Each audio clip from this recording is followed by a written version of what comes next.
ಅಸ್ಸಲಾಂ ವಲೈಕುಂ ವರಹಮತುಲ್ಲಾ. ಇವತ್ತಿನ ವಿಜಯ ಅಂದ್ರೆ ಇದು ಭಾರತದ ಸಂವಿಧಾನಕ್ಕೆ ಸಿಕ್ಕಿದಂತ ವಿಜಯ.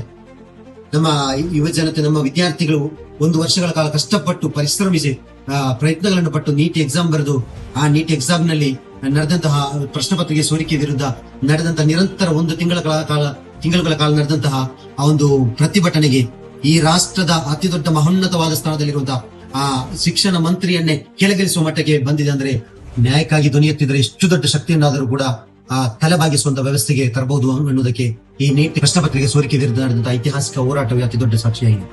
ಇದಕ್ಕೆ ನಿರಂತರವಾಗಿ ಹೋರಾಟದ ಹಿಂದೆ ನಿಂತಹ ಸಿಜೆಪಿ ಪಾರ್ಟಿ ಹಾಗೂ ಇತರ ರಾಜಕೀಯ ಪಾರ್ಟಿಗಳು, ಅದರ ಜೊತೆಗೆ ಅದೆಲ್ಲದಕ್ಕಿಂತಲೂ ಮಿಗಿಲಾಗಿ ಈ ರಾಷ್ಟ್ರದ ಯುವ ಜನತೆ, ಜೆನ್ಜಿ ಯುವ ಪಡೆಯು ಕೂಡ ಇದಕ್ಕೆ ಪೂರಕವಾಗಿ ನಿಂತು ಈ ಹೋರಾಟದಲ್ಲಿ ಗೆಲುವು ಸಾಧಿಸಿದ್ದು ಮಹತ್ವಪೂರ್ಣವಾದಂತಹ ಅತಿ ದೊಡ್ಡ ಗೆಲುವಾಗಿದೆ. ಈ ಐತಿಹಾಸಿಕ ಗೆಲುವಿಗೆ ಕಾರಣರಾದಂತಹ ಜೆನ್ಜಿ ಯುವ ಪಡೆಯು ನನ್ನ ಹೃದಯಪೂರ್ವಕವಾಗಿ ಅಭಿನಂದನೆ ಸಲ್ಲಿಸುತ್ತೇನೆ.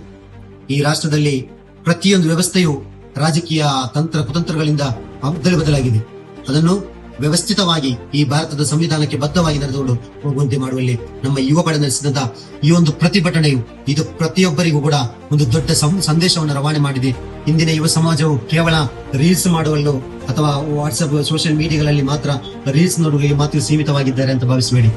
ಈ ರಾಷ್ಟ್ರದ ಈ ಭಾರತ ಸಂವಿಧಾನಕ್ಕೆ ಬದ್ಧವಾಗಿ ಈ ಸಂವಿಧಾನ ವ್ಯವಸ್ಥೆಯನ್ನು ಉಳಿಸುವಲ್ಲಿ ಈ ಒಂದು ಹೋರಾಟದ ಮುಖಾಂತರ ಭಾರತದ ಅತ್ಯುನ್ನತ ದರ್ಜೆಯಲ್ಲಿರುವಂತಹ ಶಿಕ್ಷಣ ಮಂತ್ರಿಯನ್ನು ಕೆಳಗಿಳಿಸುವಲ್ಲಿ ದೊಡ್ಡ ಒಂದು ಪಾತ್ರ ವಹಿಸಿರುವುದಂತೂ ಈ ರಾಷ್ಟ್ರಕ್ಕೆ ಸಿಕ್ಕಿದಂತಹ ಅತಿ ದೊಡ್ಡ ಗೆಲುವಾಗಿದೆ. ಇದಕ್ಕೆ ಶ್ರಮಿಸಿದ ಎಲ್ಲರಿಗೂ ಕೂಡ ಅಭಿನಂದನೆಗಳು. ಜೈ ಹಿಂದ್, ಜೈ ಕರ್ನಾಟಕ.